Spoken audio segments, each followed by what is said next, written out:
Olá pessoal, tudo bem? Vamos falar sobre os discursos nos textos narrativos. Vamos lá? Então, quando a gente fala de discurso do texto narrativo, a gente fala da forma como as falas das personagens são introduzidas em um texto narrativo. Existem três tipos de discurso: o discurso direto, o indireto e o indireto livre. Nos textos narrativos, é por meio da voz do narrador que conhecemos o desenrolar da história e as ações das personagens, mas pela voz das personagens que conhecemos as suas ideias, opiniões, sentimentos, sensações, etc. A forma como a voz das personagens é introduzida na voz do narrador é chamada de discurso. Então, primeiramente, a gente vai ver o discurso direto. O que seria? O discurso direto é a transcrição exata das falas das personagens, sem a participação do narrador. É o mais comum e o mais natural dos tipos de discurso. Exemplo, né? A gente tem esse exemplo aqui. Mariana perguntou, dois pontos, o que posso fazer para ajudar? Descartes afirmou, dois pontos, penso, logo existo. Né? Então, aqui temos o discurso direto, a transcrição exata das falas das personagens. O discurso direto, geralmente, é introduzido por verbos de elocução, que vão anunciar o discurso. Então, alguns verbos de elocução a gente pode citar. Verbo dizer, perguntar, responder, falar, comentar, observar, retrucar, replicar, entre outros. Né? São diversos verbos, né, que a gente pode utilizar para introduzir os discursos. Então, por meio da utilização do discurso direto, o narrador permite que as personagens se exprimam de maneira livre, ganhando vida própria na narração. Assim, a estrutura básica, né, do discurso direto é o verbo de elocução, né, esses que a gente falou logo, né, esses acima aqui, dois pontos, mudança de linha, parágrafo e travessão. Geralmente, nem sempre é assim, vários textos narrativos trazem, né, estruturas diferentes, sem o uso do travessão, né, usando aspas, por exemplo, ou utilizando às vezes a letra em itálico, ou simplesmente, né, não marcando assim tão claramente para a gente, né, o discurso direto. Depois, o que seria o discurso indireto? Né? Como o próprio nome já diz, né? Indireto é a apresentação das falas das personagens, só que feita pelas palavras do narrador. Assim, ele é sempre feito na terceira pessoa, nunca na primeira pessoa. Exemplos, né? Mariana perguntou o que podia fazer para ajudar.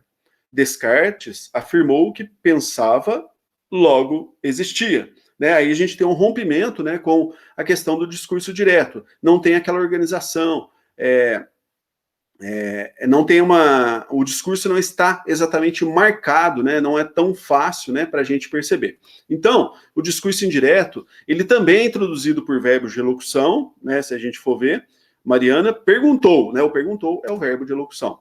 Eles vão anunciar esse discurso. A seguir, esses verbos aparecem conjunções, né, como as conjunções que e se, principalmente, que vão marcar a separação da fala do narrador e da fala da personagem transmitida pelo narrador.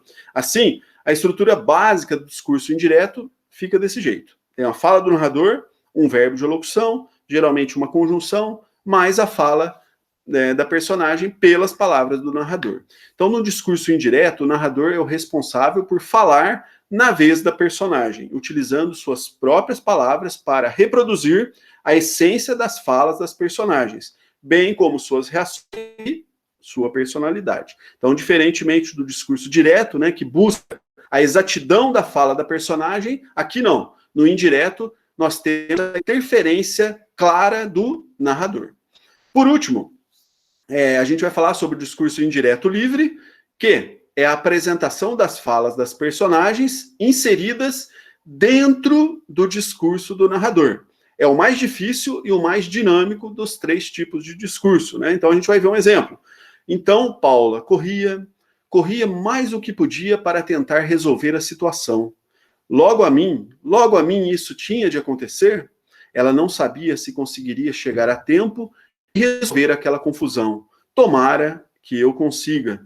Né? Então, nesse discurso indireto livre, né, a gente já vê o narrador livremente falando da personagem, a gente já confunde, a gente não sabe onde começa o discurso do narrador e onde começa da personagem, onde termina um, onde termina outro. Então, muito interessante. O discurso indireto livre não é introduzido por verbos de elocução, diferente, né, do direto e do indireto, nem por sinais de pontuação ou conjunções. Ele não apresenta, assim, uma estrutura sendo um discurso dinâmico. Então, o indireto livre não tem aquelas estruturas fixas, né, do direto e do indireto. O indireto livre, né, como o próprio nome já diz, ele é mais dinâmico. Muitas vezes é mais difícil, né, para a gente percebê-lo num texto narrativo. Então, no discurso indireto livre, é difícil delimitar o início e o fim do discurso da personagem, uma vez que se confunde, por vezes, com o discurso do narrador, que nem todo o conhecimento das falas e sentimentos